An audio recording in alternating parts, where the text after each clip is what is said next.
우리 꼼둥이들 오늘 무슨 날? 추수감사. 감사절에서 우리 아까 몇 번 했어요? 감사. 10번. 오늘 지금 또 10번 할까?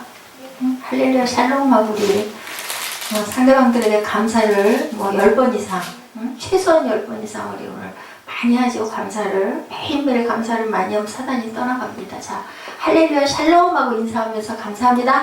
할렐루야 샬롬 샬롬 샬롬 샬롬 샬롬. 자, 우리 감사합시다. 감사 다 여러분들 감사합니다. 1년 동안 하나님 사랑합니다. 여러분 주 안에서 사랑합니다. 예, 오늘 너무 많이 아시는 말씀이죠. 126편 5절에서 6절인데 우리 126편 길지 않죠. 6절까지예요. 우리 한번 뜻을 깊이 생각하시면서 본문 말씀 한번 합독하는 시간 갖도록 합니다. 시편 126편 구약이죠. 898페이지 우리 중동부도 함께 꼭 찾아서 함께 합독합니다. 야훼께서 시온의 포로를 돌려보내실 때 우리는 꿈꾸는 것 같았도다. 그때 우리 입에는 웃음이 가득하고 우리 혀에는 찬양이 가득 찼었도다. 그때 문나라 가운데서 말하기를 야훼께서 그들을 위하여 큰 일을 행하셨다 하였도다. 야훼께서 우리를 위하여 큰 일을 행하셨으니 우리는 기쁘도다. 야훼여 우리의 포로를 남방 시내들같이 돌려보내소서. 눈물을 흘리며 씨를 뿌리는 자는 기쁨으로 거두리로다. 울며 씨를 뿌리러 나가는 자는 반드시 기쁨으로 곡식단을 가지고 돌아오리라. 예, 오늘 이 126편, 예, 우리 바벨론 포로에서 해방돼서 다시 자기의 그 고레스 왕이 칙명 내리죠. 그래서 돌아가서 예, 이제는 기쁨의 단을 거둘 건데 가본이 어때요?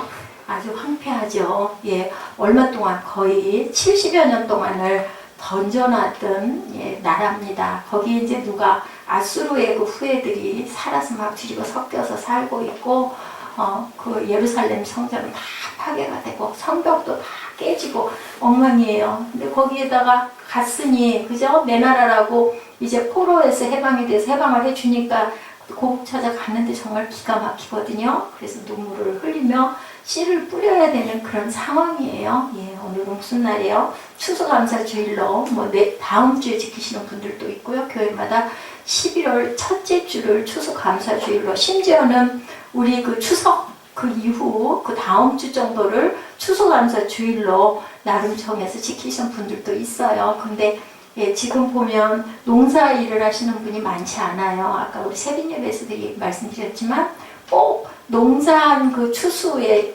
그 뜻이 아니라 우리 영적인 추수도 추수고, 우리 아이들이 이만큼 자란 것도 키가 사무엘이 한 10cm 컸을까요? 10cm 컸으면 10cm만큼 추수를 한 거예요. 한 학년씩 올라간 것도 추수고, 직장에서 진급을 하셨다면 그것도 추수고, 직장 생활을 잘하게 해주신 하나님 은혜도 1년 동안 너무 감사하고, 아까 우리 세빈 예배 때 제가 예화 하나 들려드렸죠? 예, 엄마가 잠깐 동안 대학 구내식당에서 네, 일을 하는 청소부 일을 했는데, 하다 보니 아들, 딸 키워가지고 대학 둘 보내야 되다 보니까 그 일을 잠깐 하려고 했던 일을 그만두지 못하고 어느덧 30년 동안을 그 일을 했대요. 나중에는 아이들 다 기르고 이제 장성했죠. 시집장가 다 보내고 다 바르게 잘 길렀어요. 그러고는 저축했던 돈 1,000만 원을 예, 대학에다가 아이들 장학금으로 내놓고, 어떻게 이렇게 어려운데도 이렇게 내놓으셨습니까? 라고 얘기하니까 나를 여기서 일할 수 있게 해주시는 애가 너무 감사하다고, 그래서 이 적은 돈이지만 이걸로 아이들을 정말 어려운 아이들을 도왔으면 좋겠다라고 이렇게 내놨던 그런 이야기. 감사는 많이 있어서 감사한 게 아니라 나를 오늘 이 자리에 있게 해주신 그 은혜가 감사하죠. 아까 우리 영상 봤죠? 그 아버지의 편지. 남의 일이 아니에요. 앞으로 고령화 시대가 돼가면서 노인 인구가 점점 늘어나고 젊은 층이 점점 줄어들죠. 근데 부모를 어떻게 하겠어요? 저도 부모된 입장입니다만은 정말 잘한다고 매일 얼굴 보고 사는 식구들이다 보니까 잘한다고 하다가도 무심해지기가 쉽습니다. 그랬을 때 또 그 부모님 되시는 분은 이해하면서도 마음이 사늘하죠. 한쪽만 있는 경우엔 더 그러신 것 같아요. 눈물을 흘리면서 씨를 뿌립니다. 뿌리는데 기쁨으로 곡식단을 거뒀는데 그만, 그죠? 세월이 많이 가다 보니 저는 얼마나 감사한지요. 이렇게 건강하게 서 있을 수 있게 해주시는 애가 감사하고, 아까 벼랑간에 우리 그 찬양 드리는 말미에 너무 배가 아파가지고 배탈이 난 것 같았어요. 그래서 마음으로 많이 당황했는데 그래도 그것이 이만큼 이만해서 내가 그리고 생각해보니까 아직까지 제가 설교를 그동안 7주년 됐죠. 그렇게 해오면서 그 아까 숫자를 세어보니까 엄청나잖아요. 새벽 예배까지 뭐 잘하지는 못합니다만은 숫자가 1년에 53주가 있나요? 주일만 지키시는 분들은 53번 예배를 드리는 분들이고 일주일에 3번을 지키시는 분들은 곱하기 3이죠. 그럼 160회 정도. 새벽 예배까지 꼬박 다 지키다 보면은 거기에서 또 일주일에 6일 정도라 주일이 빠지니까 곱하기 또 6이에요. 그러면 수천 번을 제가 예배를 하나님께 올려드렸는데 온전치 못합니다만은 한 번도 중간에 뭐 정말 제가 어떤 탈로 인해서 중간에 예배 도중에 멈췄던 일이 없는 게 아까 한 번도 생각을 안 해봤는데 얼마나 감사한지. 그래서 급하게 여러분들 영상 보시는 시간에 그 한의원 약이 생각나서 찾으니까 또 그렇게 여기저기 많이 있던 약이 없더라고요. 근데 약을 찾아가지고 그걸 하나를 먹고 나니까 많이 개운해졌어요. 금방 화장실 막 가야 될 것 같아서 마음이 조급했었는데 말씀 전해야 할 시간이 이래서 어떻게 나는데 이것도 은혜입니다. 저는 약을 먹으면 금방 들어요. 그래서 너무 감사해요. 제가 아까 말씀드렸어요. 눈물을 흘리며 씨를 뿌리는 것. 정말 이스라엘 그 민족이 다시 돌아왔는데 자녀들은 너무 배가 고파서 우리도 있었죠. 저희 어머니 시대에 저는 그걸 별로 못 겪었어요. 저희 엄마는 배를 골아서 그 허리끈 있죠? 치마를 자꾸 동여맸대요. 배가 고프니까. 그러면서도 아침밥 반을 남겼다가 낮에 저를 밥을 먹였다는 얘기를 들었습니다. 먹을 게 너무 없는데 이스라엘은 그보다 더 했던 것 같아요. 그거 뭐라 그래요? 씨 심어야 될 거 종자씨라고 그러나요? 그걸로라도 애들을 밥을 끓여 먹여야 되는데 엄마 아버지가 그걸 심어야 농사를 지어야 거기서 열매가 맺혀서 곡식이 추수가 될 거를 알기 때문에 아이들이 굶어서 기진을 해서 일어나지도 못하는데도 매정하게 뒤로 하고 밭에 나가가지고 정말 기를 쓰고 죽을 기를 쓰고 그 씨를 뿌리면서 눈물을 흘리면서 씨를 뿌렸다라는 이제 이거는 곡식에 대한 이야기입니다. 근데 영적인 추수는 또 우리가 얼마나 세상 살면서 어려움들을 많이 겪는지 우리 뭐 너무나 여러분들이나 저나 다 똑같이 잘 아는 일입니다. 자, 올해도 풍년이더라고요. 제가 이거 설교하려고 하면서 올해는 풍년인가 아닌가 뭐 얘기가 많았잖아요. 채소도 뭐 거두지를 못해가지고 너무 비싸다는 얘기도 있고 그래서 봤더니 풍년이래요. 올해도 일단은 풍년이다라고. 그래서 제가 블로그에다가 뭐 감, 과일들 또 추수한 내용들을 하나 정도를 이렇게 발제를 해서 올렸는데 추수감사 풍년이라고 하는데 풍년이지만 열매를 거두지 못하는 사람들이 있어요. 어떤 사람들? 여러분들 씨 뿌리지 않은 사람들. 그러니까 정말 여러분들 오늘에 감사하세요. 내가 직장 가지고 있고 내가 학생이고 그리고 저는 또 정말 보잘것없는 사람이지만 이렇게 여러분들에게 말씀을 전하기 전에 은혜를 받습니다. 항상 저는. 그래서 그 감사로 기쁨으로 그렇게 살 수 있게 해주시는 애가 얼마나 감사한지. 봄에 씨를 심지 않은 사람은 모두가 어때요? 풍년기가 와도 추수할 때 다 한창인데 아무것도 추수할 게 없다라는 거죠. 재밌는 얘기 여러분들 너무 잘 아시죠? 개미와 배짱이 얘기. 우리 중등부 학생들이 섞여 있어서 될 수 있으면 딱딱하지 않게 전하려고 애를 씁니다. 새벽 예배도 많이 변했어요. 그래서 이제는 뭐 너무 성경도 NIV도 잘 읽고 해석도 물론 밑에 뭐 다 그 해석이 돼 있어서 그렇긴 하지만 전에는 그래도 못했는데 이제는 잘 하더라고요. 그래서 지루하지 않게 하려고 아침 일찍 나와가지고 수고들 하죠. 주일날 일요일인데 쉬고 싶을 텐데 늦잠 자고 싶을 텐데 일찍 깨워서 데리고 나오고 해서 쉽게 하는데 그래서 제가 예화를 조금 섞습니다. 개미와 배짱이 21세기형 여러분들 아세요? 들어봤어요? 21세기 버전이에요. 일본판. 배짱이가 겨울에 개미진 분들이죠. 응? 왜 여름내 뭐 했어? 성회라 여름내 뭐하고 놀았어? 뭐하고 놀아서 노래만 부르고 놀았어. 그치? 개미는 열심히 일해가지고 먹을 걸 그렇게 쌓아놓고 문 딱 걸어 잠그면 먹을 게 없으니까 배짱이가 이제 뭐하러 와? 좀 줘 하고 온 거예요. 소리 안 나요. 문 두들긴다고 안 열어줘요. 개미들이. 자, 21세기이기 때문에 사정을 알아보니까 개미가 뭐 했을까요? 일을 여름에 너무 많이 해가지고 디스크병에 걸려서 죽었대요. 너무 힘들어가지고. 21세기. 응? 땀 흘려서 개미가 일을 하면 잘 거서 잘 먹고 있잖아. 남이 너 안 줘. 얄미워. 너 맨날 놀고 나무꾼을 해서 우리 일한다고 놀렸잖아. 했잖아요. 근데 21세기 버전은 이렇더라고요. 보니까 소룡판 버전이에요. 배짱이가 문을 두드리니까 개미가 문을 활짝 열고 동지들 어서 오시오. 우리 함께 나눠 먹읍시다. 이랬대요. 소련에서는. 그리고 겨울에 함께 나눠 먹은 개미와 배짱이는 이듬해 봄에 함께 굶어 죽었대요. 소련. 응? 알아요? 지금 소비에트가 없어졌죠. 나눴는데 미국판 버전은 배짱이가 문을 두드리니까 개미가 안에서 소리 질러요. 내가 열심히 해서 모은 곡식 왜 너와 나눠 먹어야 하니? 자기 밥벌이는 자기가 해야 하는 법이야. 그리고 박대를 했다고 합니다. 꺼지라고. 배짱이는 너무너무 마음이 슬펐어요. 그래서 어떻게 했을까요? 슬픈 노래를 열심히 부르다가 그 노래를 지나가다가 들은 음반사 사장이 어휴 당신 노래 너무 잘해. 배짱이는 맨날 뭐만 했으니까 노래만 했으니까. 그래서 음반을 내서 대박을 냈대요. 그래서 아주 부자가 됐대요. 벼락부자가. 재밌죠? 근데요 이렇게 아무리 이런 우화가 기가 막힌 얘기들을 재밌게 한다 하더라도 결국 뭐하는 사람이 성공해요? 사무엘 뭐하는 사람이 그죠? K-pop 스타 굉장히 유명하잖아요. 근데 그 스타들도 우리 연습하는 거 보니까 엄청 열심히. 그리고 제가 누구죠? 쌤김한테 어떤 기자가 물어보더라고요. 이런 대회가 또 있다면 또 나가시겠습니까? 안 나간다. 왜 안 나가냐고. 거기 성공했는데 왜 안 나가냐고. 너무 힘들었다고. 힘든 거예요. 그렇게 절대로 나가고 싶지 않을 만큼 노력이나 노동을 열심히 해야 결실을 맺는다. 그래서 거기에는 눈물 나는 노력이 있어야 된다. 그래서 울며 씨를 뿌리는 자가 곡식을 거둔다라는 말씀이에요. 자, 가만히 앉아서는 어떠한 일도 일어나지 않는다라는 거죠.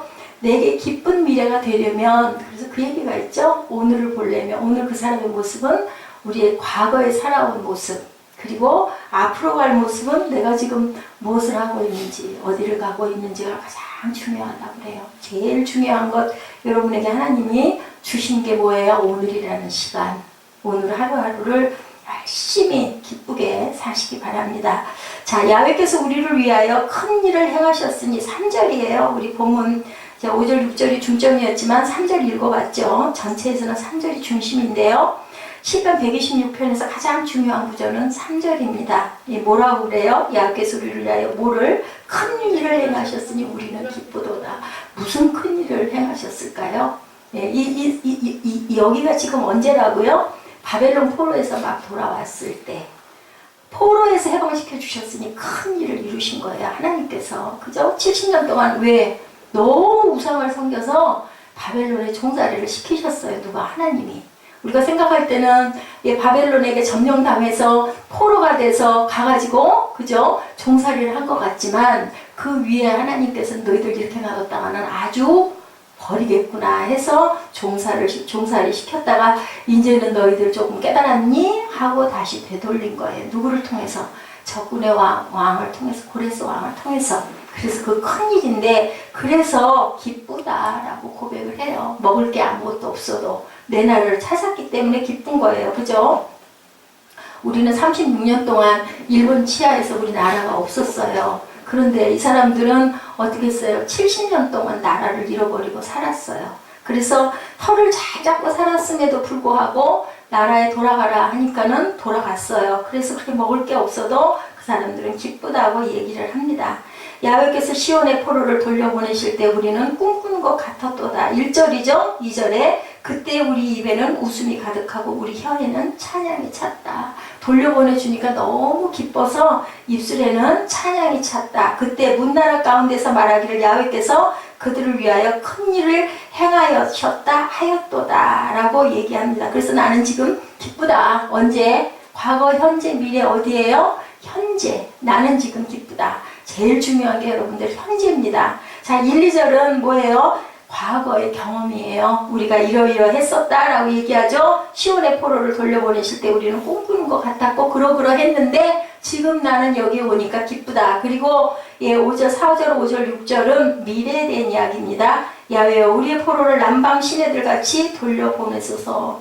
남방의 시내가 아주 기름진 곳이래요. 우리나라의 아주 곡창지 평야와 같은 그런 곳이래. 그런 곳으로 돌려보내시다. 왜냐하면 잘 거둬야 잘 먹고 사니까. 이걸 소원을 빈 거예요. 지금 5절에 눈물로 씨를 뿌리는 자는 기쁨으로 거두리로다. 사무엘 나갔다와 졸려오면 울며 씨를 뿌리러 나가는 자는 반드시 기쁨으로 곡식단을 가지고 돌아오리로다. 미래에 이렇게 될 것이다. 내가 지금 이렇게 기쁜데 내가 울면서 씨를 뿌리면 분명히 기쁨으로 거둘 것이다 라는 것을 확신한다라는 고백을 하고 있는 거죠. 이것을 에스라 선지자가 굉장히 많이 이 시편을 인용했을 것이다. 이 시편은 다윗이에요. 그죠? 자연에도 법칙이 있고 여러분들 과학에도 법칙이 있듯이 영적 생활, 신앙 생활에도 분명한 법칙이 있다라는 거. 우리 눈에 보이는 것만이 다가 아닌 거 여러분들 너무 잘 아시죠? 뿌린 대로 거둔다는 거죠. 그거는 믿음 생활 하지 않는 사람들도 다 그건 알아요. 보면은. 하나님께서 제정하신 법칙이다. 우리가 세상 살아갈 때 대한민국에 살 때는 대한민국 헌법을 잘 지켜야 하는 것처럼 하늘의 법도 뿌린 대로 거둔다라는 거죠. 착한 것을 심으면 착한 것을 거두고 악한 것을 심으면 당연히 악한 것을 거두는데 악한 씨를 뿌렸을 때 우리는 뭘로 바꿔야 될까요? 그것을 감사로 바꿔서 용서하면서 감사로 거둬야 내가 내 영이 어떻게 되어 거룩해진다라고 우리가 히브리서에서도 로마서에서도 계속 말씀하고 있습니다. 우리도 마찬가지죠. 주님이 과거에 우리를 마귀의 포로에서 해방시켜 주셨어요. 그래서 우리가 그 포로에서 예수로 인하여 해방됨으로 인하여 어떻게 했어요? 구원을 누리고 있는 거예요. 기쁨의 단을 거둔 거예요. 여러분들과 저는. 그죠? 그러니 우리가 미래에 더 기뻐하기 위해서는 어떻게 해요? 열심히 씨를 뿌려야 된다는 거죠. 씨 하나를 뿌리면 거기에서 수백 개가 나죠. 벽씨 하나를 뿌려도 그렇죠. 자, 말씀의 씨를 뿌려라. 5절이죠. 눈물을 흘리며 씨를 뿌리는 자는 기쁨으로 거둔다. 해방된 이스라엘 민족이 그들의 본향 시온의 땅으로 돌아오고 있을 때 민족의 지도자들은 각각 다른 비전을 가지고 돌아오고 있었어요. 새로운 정치만이 민족의 내일을 열 수 있다고 믿는 지도자도 있었고, 어떤 지도자는 교육만이 민족의 소망이라고, 어떤 지도자는 잘 농사를 지어가지고 우리가 먹을 게 많아져야지 이 땅이 변할 것이라고 이렇게 생각하는 사람도 있어요. 새 경제제도의 청사진을 가지고 민족의 내일을 꿈꾸는 사람도 있겠죠. 여러 각각의 분야의 주장들이 많았습니다. 자, 전혀 다른 민족 구원의 꿈을 가지고 시온으로 돌아오고 있었던 한 지도자가 제가 말씀드린 에스라 선지자 얘기예요. 에스라서 7장 9절에서 10절에 보니 첫째 달 초하루에 바벨론에서 길을 떠났고 하나님의 선한 손에 도우심을 입어 다섯째 달 초하루에 예루살렘에 이르렀다. 몇 달 걸렸어요? 4개월, 5개월, 4개월 걸렸죠? 1, 2, 3, 4, 5월 초에 도착했으니까 4개월 동안 바벨론에서 이스라엘로 돌아온 거예요. 예루살렘으로. 이렇게 고백하고 있죠. 에스라는 여호와의 율법, 곧 하나님의 말씀의 씨를 자기 땅 백성에게 뿌려야겠다라고 생각을 한 거예요. 어떤 분은 정치적으로, 어떤 분은 경제적으로, 어떤 분은 교육적으로 씨를 뿌려야 잘 살 수 있다고 했는데 이 에스라 선지자는 말씀의 씨를 뿌려야 되겠다라고 돌아오면서 결심을 한 거죠. 그래서 시편 126편이 본문을 굉장히 많이 인용하고 감동을 받았을 것이다 라고 주석에 나타나 있습니다. 그것은 이제 에스라를 직접 만나봐야 아는데 신학 연구가들은 다 그렇게 얘기를 하고 있죠. 실제로 말씀을 가르치고 활동하던 당시에 이스라엘에는 정말로 밝은 미래가 열려 있었다고 합니다. 에스라가 굉장히 많은 일을 했어요. 보니까 학사죠. 학사라는 사람은 지금으로 말하면 말씀 전하는 자, 저와 같은 사람이에요. 성경 말씀을 정확하게 전하는 사람이죠. 에스라의 말씀을 듣고 사람들이 모여 회개하고 하나님의 은총과 긍휼을 간절히 구하는 기도를 그때 그 당시에 굉장히 많이 했다라고 나타납니다.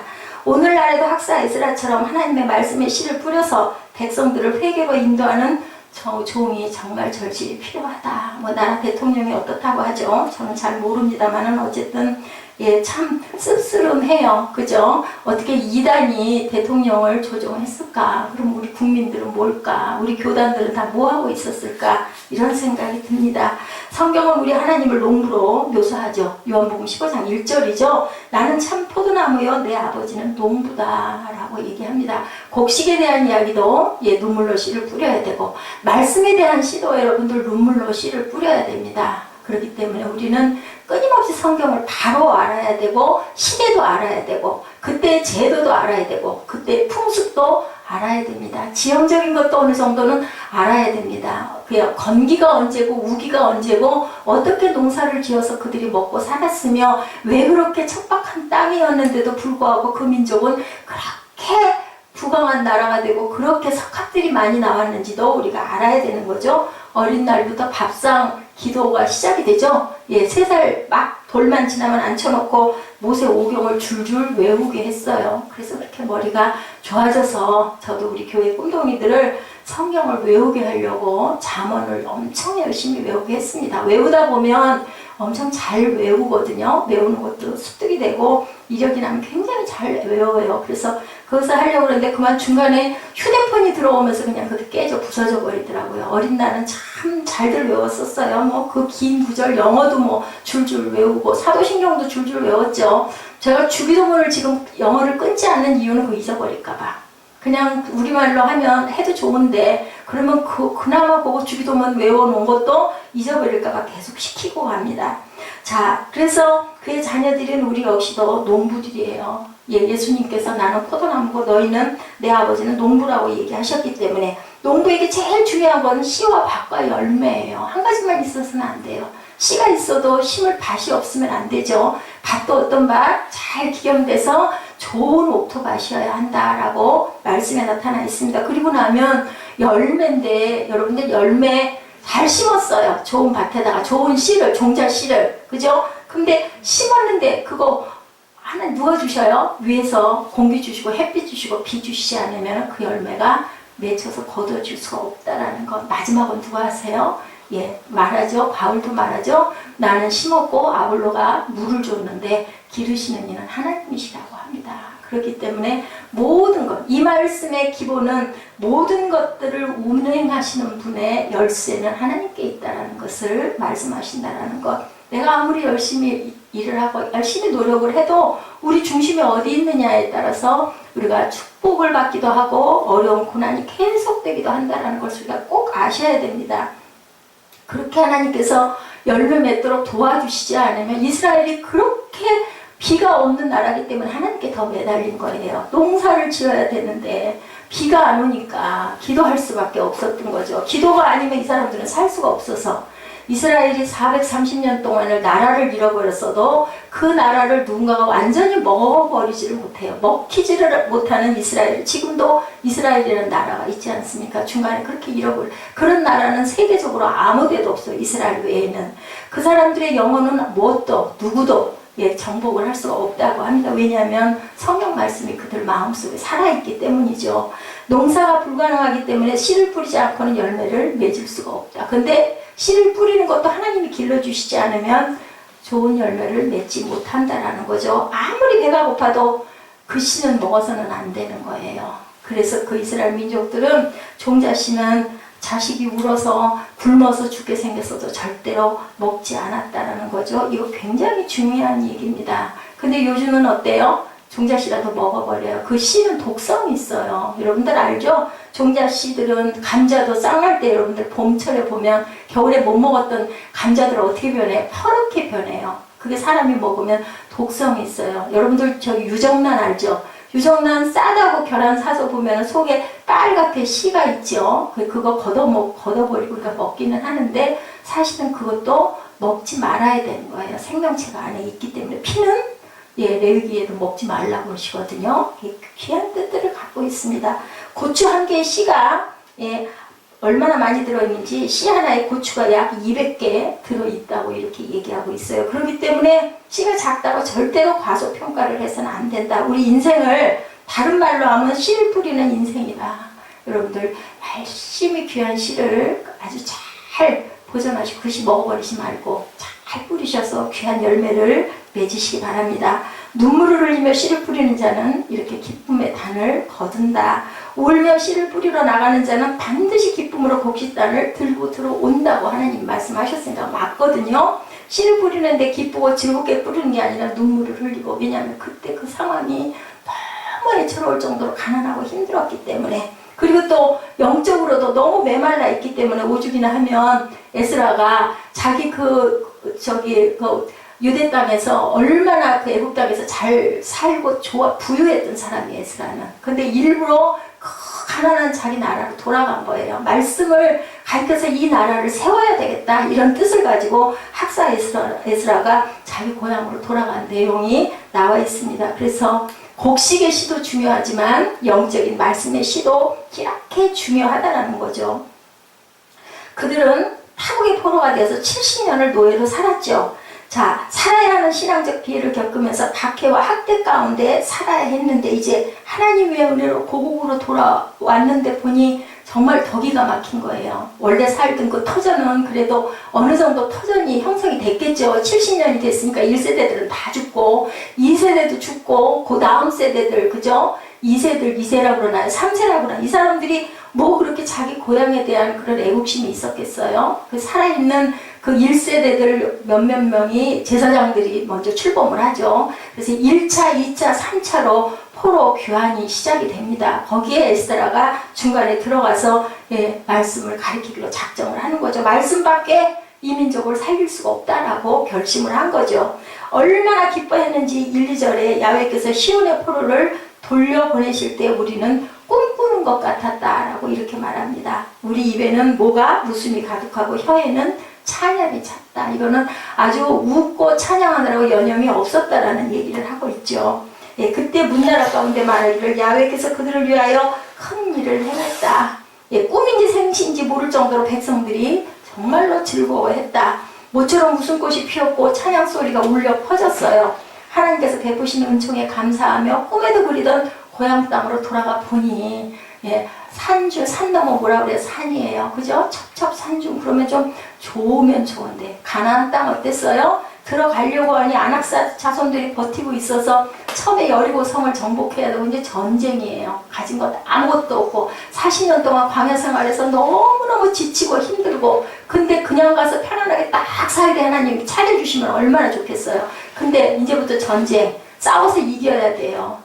그랬을 때 여호수아가 얼마나 부들부들 떨었으면 놀라지 말라, 두려워 말라, 내가 너와 함께 할게, 걱정하지 말라. 모세는 이미 죽었죠. 예, 그런 상황과 똑같아요. 그게 뭐냐 여러분들, 저와 여러분들의 삶이에요. 아니 예수 믿었으면 구원해 주셨으면 좀 잘 살게 평탄하게 뭐 좀 원하면 탁탁 해주시면 좋을 텐데 왜 이렇게 산 넘어 산이냐. 지금 이 이스라엘 민족의 물며 씨를 뿌리는 모습과 우리의 모습도 똑같다라는 거죠. 시편 119편 말씀이 축복이고 말씀이 거룩이고 말씀이 삶의 길이고 말씀이 고난 중에 위로고 말씀이 지혜고 명철이고 소망이라고 119편이 굉장히 길죠. 말씀이 언제 한번 119편을 쭉 읽어보시기 바랍니다. 신약에도 똑같이 말씀하세요. 오직 말씀만이 인간을 거듭나게 하고 인간을 구원하게 하고 인간을 변화시킬 수 있다. 우리가 지난번에 한번 예배 시간에 그런 말 같이 나눴던 것 같아요. 세상이 어떻게 이렇게 변했어? 어째 애들이 이래? 난 도저히 나는 이해도 안 가고 나는 정말 너무너무 놀라워. 요즘에 우리 아들 보니까 라고 얘기를 했어요. 교육도 난 어떻게 해야 될지를 모르겠어. 그런데 시대가 변했으니까 우리도 따라서 변해야 되는 거 맞지 않을까? 그랬을 때 그런 얘기를 제가 들었어요. 그러면 성경 말씀도 변해야 되겠네요. 시대 따라서. 하나님 뭐라고 말씀하시는데 자녀들을 말을 안 들으면 회초리로 때리라고 그랬는데 내 자식이 아니면 친자식이 아니면 절대로 때리지 않는다고 버림받은 자식은 내버려 둔다고 그랬는데 근데 그거를 내버려 두라고 요즘에 체벌이 없잖아요. 학교에서. 학교 선생님들도 고개를 덜레덜레 흔들어요. 어떻게 교육을 할 바를 모르겠다고. 이 시대에 우리가 살고 있는데 하나님의 말씀은 1.1획도 변함이 없으시대요.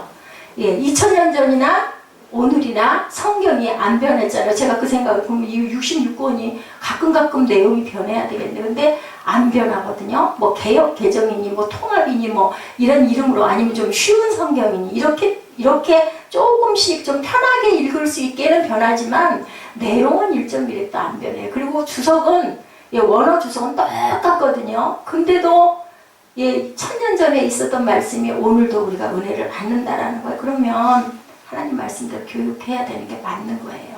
아들도 말 안 들으면 때려줘야 돼요. 피가 나도록 종아리를. 그죠? 사무엘 맞죠? 응? 금방 엄마 원망하고 눈 부라릴 거예요? 응? 그럴 거래요. 그럴 거래요. 부모님 말씀 안 들은 자녀는 부모님이 정말 공부를 안 하고 일자무식이어도 부모님 말씀을 안 들은 자녀는 잘 될 수가 없어요. 예, 순종해야 되는 거예요. 그죠? 요한복음 6장 63절이죠? 살리는 것은 영이라고 그러세요. 그래서 내가 너희에게 이른 말은 영이고 생명이라고 그러세요. 뭐가요? 성경 66권이 예수님의 말씀, 성경 말씀이 영이고 생명이고 죽어가는 우리 영혼들을 살린다. 그 씨를 뿌리면, 말씀의 씨가 뿌려지면, 그게 우리 마음밭에 심어지면 그것이 60배, 30배, 100배 축복을 우리에게 주신다라는 거죠. 물론 곡식 심어서 그거 거두어가지고 풍장을 이루어서 밥 잘 먹고 사는 것도 굉장히 중요하고 부자 되는 것도 중요하지만 못지않게 아무리 부유하면 뭐랍니까? 우리 영이 죽어버리면 그거 아무 소용이 없는 거거든요. 우리 육신이 후퇴해지고 부패해져서 결국은 죽어요. 누가 됐든 뭐 100세 시대든 어떻든 간에 결국은 가거든요. 그런데 가진 거 많아요. 부유해요. 근데 영이 죽어버렸어. 너무 부유하고 너무 편해서 하나님 뭐하러 찾냐고. 돈만 있으면 되는데 그러다 죽으면 어떻게 할까요? 그래서 하나님께서 우리에게 환난도 주시고 연단도 주시고 고난도 주시고 물질의 궁핍도 주십니다. 저는 요즘에 참 여러 가지로 안 겪던 경험을 너무 많이 해요. 정신적으로, 육체적으로. 그러다 보니까 감사가 더 많이, 아무것도 아니었던 것들도 너무 감사하고, 전에는 뭐 아무 생각 없었는데 지금 이렇게 되니까 너무 감사해요. 내가 이만큼 있을 수 있는 것도 너무 감사하고, 이런 기쁨을 느낄 수 있는 것 아마 못 느꼈을 것 같아요. 제가 풍족했다면, 또 우리 교회가 세상에서 말하는 막 부흥이 돼가지고 막 그냥 그득그득 들어찼다면 제가 이런 기쁨과 이런 깊은 묵상을 할 수 있었을까? 전 교만하고 사람이 못돼서 안 될 것 같더라고요. 그래서 아마 그래서 이렇게 세워놓으시다 데려가실 것 같습니다. 씨가 있어야 결실이 이루어지듯이 말씀을 받아서 묵상하고 붙들고 기도하셔야 돼요. 내가 공부하시니까, 내 직장이 공부하시니까, 내 생활이 공부하시니까, 내 자녀가 말을 안 듣습니까? 이건 저에게 하는 얘기입니다. 기도하셔야 됩니다. 눈물 없는 기도가 절대로 결실을, 씨를 이렇게 뿌려야 거두는 거니까. 눈물도 마찬가지죠. 눈물로 기도하지 않으면 기쁨의 단을 거둘 수가 없다라고 말씀을 하시면 어떻게? 울며 뿌리래요. 울며 씨를 뿌리라고 말씀합니다. 5절에. 마침내 기쁨으로 꼭 보상을 해주신다고 그렇게 말씀을 하시죠. 눈물을 흘리며 씨를 뿌리는 자는 기쁨으로 거둔다. 말씀의 결실을 방해하는 것은 뭐예요? 부정하게 하고, 그리고 불만 삼게 하고, 비방하게 하고, 욕하게 하는 모든 것들. 사단의 세력들이죠. 예, 사람도 그래서 절대로 미워해서는 안 된다. 불쌍하게 여기라는 거예요. 사단의 노예가 돼서 조종을 받고 있으니까 그 사람을 우리가 미워하면 그 미움이 나한테 돌아오죠. 사람 미워하는데 얼굴부터가 달라요. 아주 그냥 얼굴이 완악해지죠. 그렇기 때문에 절대로 그러면 안 된다. 우리 중에 어떤 이는 전도사역을 통해서, 어떤 이는 교육을 통해서, 어떤 이는 또한 섬김을 통해서, 어떤 이는 또 선교로, 그죠? 많은 씨들을 뿌립니다. 저와 여러분에게 어떤 것이 가장 귀한 씨인가, 내가 할 수 있고 감당할 수 있는 게 뭔지 각자의 달란트들이 있으실 거예요. 눈물로 씨를 뿌리시기 바랍니다. 그 눈물을 흘리면서도 무엇이 주님을 인내로 견디게 하셨을까? 예수님은 그 말씀이야. 요한복음 12장 24절이죠. 하늘의 밀이 땅에 떨어져 죽지 아니하면 하늘 그대로 있고, 이 말씀 때문에 예수님은 십자가를 기쁨으로 감당을 하시죠. 내려오실 수 있는데도 그 모욕, 그 침뱉음, 그 주먹질, 그 등에 채찍, 그죠? 채찍 끝에는 뭐가 있어요? 갈고리가 있어서 살을 뜯어내죠. 그런 고통을, 그 속옷까지 다 찢어서 나누는 그런 고통을 받으신 거 여러분들 너무 잘 아시죠? 추수를 기다리며 씨를 뿌려야 된다. 우리가 그 눈물의 때를 잘 견디기 위해서 본문에서는 눈물의 파종 시간 건너에 곡식의 단을 바라보라고 말씀하시네요. 목적이 있어야 우리가 열심히 달려갈 수 있거든요. 목적이 없으면은 열심히 안 나요. 그렇기 때문에 우리는 꼭 목적을 가져야 되는데, 울며 씨를 뿌리러 나가는 자는 반드시예요. 반드시 기쁨으로 그 곡식단을 가지고 돌아오리로다 라고 해석이 되어져 있습니다. 비전이 선명할수록 기도하며 견딜 수 있다. 그래서 성령의 9가지 열매 맨 마지막에 오래 참음이 있습니다. 여러분들 어렵고 힘드시더라도 오래 참으시기 바랍니다. 그랬을 때 하나님께서 기쁨의 단을 주신다고 제 얘기가 아니라 하나님이 말씀을 하시네요.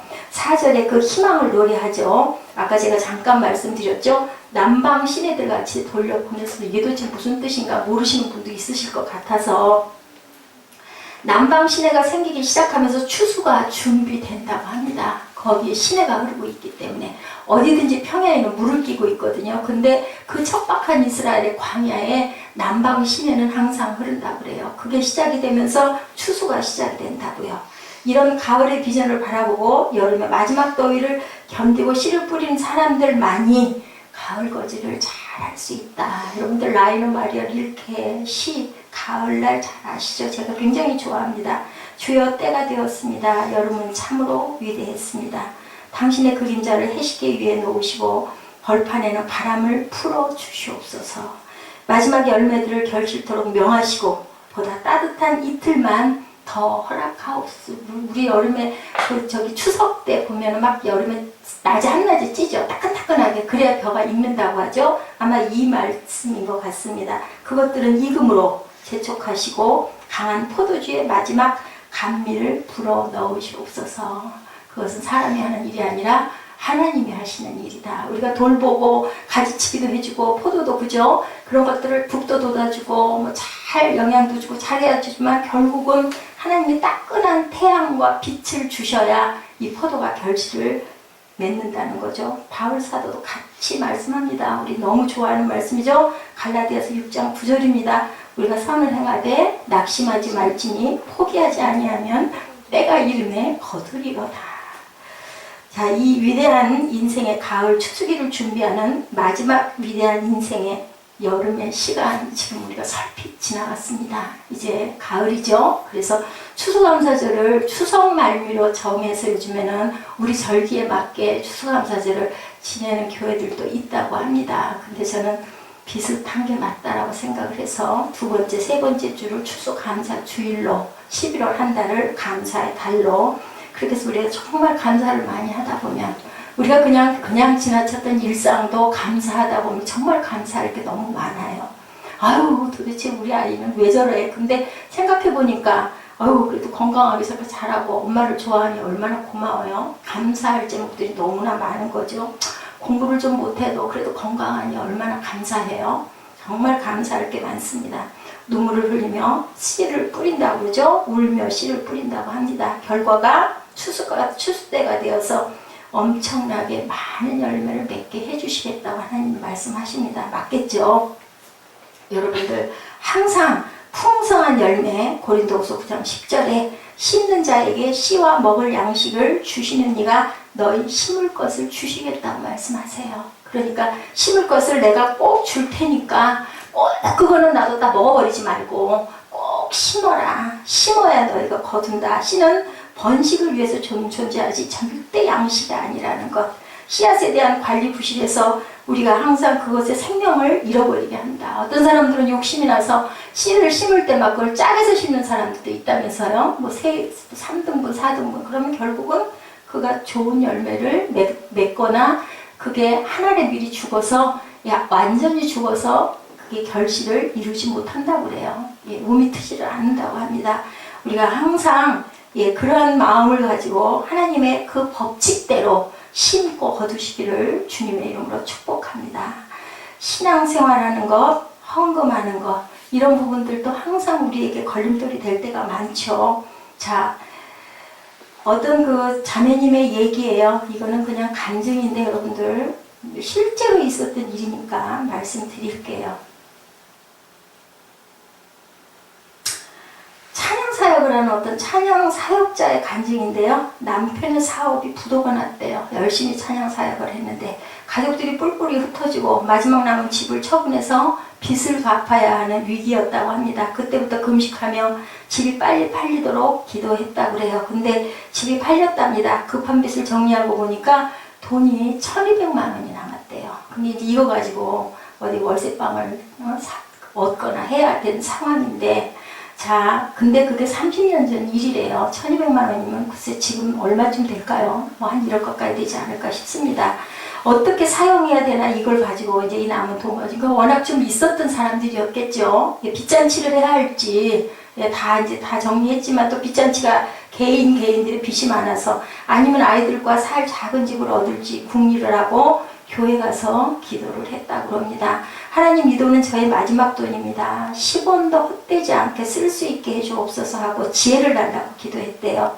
하나님, 제가 많이 가졌을 때 주님께 정말 드리지 못했습니다. 저도 그랬었거든요. 그러나 지금처럼 밑바닥 인생이 됐을 때 이렇게 드릴 수 있는 마음 주시니 감사합니다. 이제 11조 드릴게요. 1200만 원에서 120만 원을 띄어가지고 시험 들까봐 겁이 나서 새벽에 그냥 제일 먼저 문 열리자마자 교회 가가지고 강단에다 올렸다고 그래요. 무슨 마음으로? 오병이어가 일어났으면 하는 마음으로 올렸다고 합니다. 그리고 눈물로 기도를 했대요. 헌금을 작정하고 날이 밝기가 무섭게 갔다가 올렸는데, 아니 오병이어가 일어나라고 했는데 집을 산 사람한테서 전화가 온 거예요. 당신 그 근저당 잡힌 걸 명예전하려고 보니까 1차뿐만이 아니라 2차도 잡혀 있어서 당신 내가 돈 내준 거 1200만 원 돌려줘야지, 안 그러면 당신 감옥 간다고 이렇게 으름장을 놓는 거예요. 어떻게 해요? 120만 원 교회에다가 헌금해버리고 남는 돈은 이제 1000만 원 조금 넘게밖에 안 남았는데, 그래도 어쩔 수가 없어서 주인이 왔을 때 그 집 새로 산 사람한테 얘기를 했대요. 제가 11조를 해서 120만 원 빠지는데 이거는 나중에 제가 돈 벌면 꼭 갚겠습니다 라고 했더니 그 사람이 그 돈을 받으면서, 우리 아내도 교회 다니니까 11조 한도는 안 줘도 됩니다. 그리고 나는 아주머니가 이 돈 다 써버렸다고 할까봐 걱정을 했는데 그래도 이걸 돌려줘서 너무 고맙다고 갔는데, 한겨울에 춥기는 하고 자식들하고 나갈 자리는 없고 돈 이제 다 줘버렸으니 아무것도 없잖아요. 그래서 하나님, 오병이어 이렇게 달라고 했더니 이게 웬일입니까? 이제 눈물도 안 나왔다고 그래요. 그러고 있는데 며칠 지났는데 남편이 어느 날 100만 원을 돈을 들고 들어왔더래요. 친구들이 돈을 이렇게 해서 모아서 줬다고. 그 100만 원을 가지고 이제 어떻게 진짜 어떻게 해야 돼. 막 주인은 빨리 나가라고 독촉을 하고 있고. 그런데 그 돈을 받았는데 왠지 하나님한테 기도했던 게 아내가 생각이 난 거예요. 조금 나아지면 하나님, 제가 100만 원 하나님께 심을게요 하고 약속을 했다는 거죠. 기도하는 도중에. 그래서 자신이 없어서 그 100만 원 없으면 어떻게, 아무것도 없는데 남편한테 얘기를 했대요. 이거 나 이랬는데 이거 나는 용기가 안 나서 이거 심을 수는 없고 여보 어떻게 하면 좋아요? 그랬더니 남편이 새벽에 가서 그 100만 원 갖다가 하나님 드려 그러더랍니다. 그래서 또 새벽에 동 트자마자 쫓아가가지고 강단에다 100만 원을 올렸대요. 저는 모르겠습니다. 이제 이게 답니다. 그러고 올렸답니다. 그러고는 100일 기도를 작정을 했대요. 새벽 기도를. 그리고 하루에 2,000원씩 강단에다 올리면서 하루하루 갈 날짜를 좀 미루고는 그 주인한테, 들어올 주인한테 자기 사정을 얘기하고 매일매일 그렇게 해서 기도를 하고 있는 도중에 한 몇십일 갔나 봐요. 어떻게 살았는지는 알 수가 없는데 어떤 날 남편이 얼굴이 환해져가지고 들어오더래요. 과자를 사가지고 애들 먹을 걸 사가지고. 그러면서 얘기가 자기 전에 사업할 때 같이 만났던 그 친구를 우연히 만났는데 어떻게 지내냐고 물어보더니 상황을 얘기를 했더니 채무를 자기가 감당해 주겠다라고 하면서 집을 얻으라고 1200만 원짜리 수표를 주었다고 그걸 갖고 왔다고 합니다. 그래서 그분들은 다시 재기를 해서 그분하고 같이 사업을 시작을 해서 7층짜리 빌딩을 짓고 아주 사업을 지금 잘하고 열심히 찬양 사역을 하면서 영광을 여전히 돌리고 있다라는 간증이 결국은 1200만 원, 그죠? 하나님께서 그것뿐만이 아니라 사업까지 하게 해주신다고. 근데 여러분들 이거 그냥 뭐 얘기지 아니에요. 진짜 있을 수 있는 얘기예요. 제가 시흥에 있을 때 집을 팔려고 할 때 작정을 하고 집을 내놨었던 적이 여러 번 있었어요. 여러 번 있을 때마다 하나님이 응답을 하셨었거든요. 근데 제가 욕심을 부리느라고 그 집을 안 팔다가 나중에 굉장히 고생을 하고 그 값에 집을 못 팔았어요. 그런 일이 있습니다. 분명한 거는 저희 여기 지금 있는 김포집도 전세로 저희가 살 수 있게 해주세요 하고 기도했을 때 월세로 살으라는 조건도 들어왔었어요. 근데 그것도 제가 놓쳤어요. 중요한 건 여러분들 욕심을 비워야 된다는 거. 눈물로 울며 씨를 뿌렸으면 그걸로 순종하고 기쁨의 단을 거두시는 저와 여러분 되시기를 주님의 이름으로 축복합니다. 기도하시겠습니다. 하나님 감사합니다. 야훼여 우리의 포로를 남방시내같이 돌려보내소서. 눈물을 흘리며 씨를 뿌리는 자는 기쁨으로 거두리로다. 울며 씨를 뿌리러 나가는 자는 반드시 기쁨으로 그 곡식단을 가지고 돌아오리로다. 하나님 감사합니다. 추수감사 주일을 맞이하여서 아버지 지나간 은혜를 기억하게 하시고 그래도 버리지 아니하시고 오늘까지 붙들어 주신 그 은혜를 다시 감사합니다. 다시는 이런 잘못을 저지르지 않도록 저희들 회개한 것을 다시 반복하는 일이 없도록 하나님께서 믿음의 믿음을 더하여 주시고 아버지 지금부터라도 지금까지 인도하신 하나님께서 끝까지 손을 놓지 아니하신 하나님께서 저희들을 포기하고 믿음의 그 길을 그 좁은 길을 감사와 기쁨으로 갈 수 있도록 주님께서 끝까지 인도하시고 귀한 영적인 곡식의 땅을 거두는 새생명 새빛교회 하나님이 사랑하는 모든 자녀들 되도록 축복하여 주옵소서. 감사드리옵고 예수 그리스도의 이름으로 축복하며 기도드렸사옵나이다. 아멘. 지금은 우리 주 예수 그리스도의 은혜와 아버지 하나님의 크신 사랑하심과 성령님의 내주 교통 인도하시는 그 은혜가 하나님의 사랑 안에서 눈물로 씨를 뿌리고 기쁨의 단을 거두기로 순종하고 가기를 원하고 결단하는 하나님의 사랑하는 자녀들, 귀한 하나님의 종들, 또한 아버지 하나님이 사랑하는 교회들 머리머리 위에 지금부터 영원토록 함께 계실지로다. 아멘.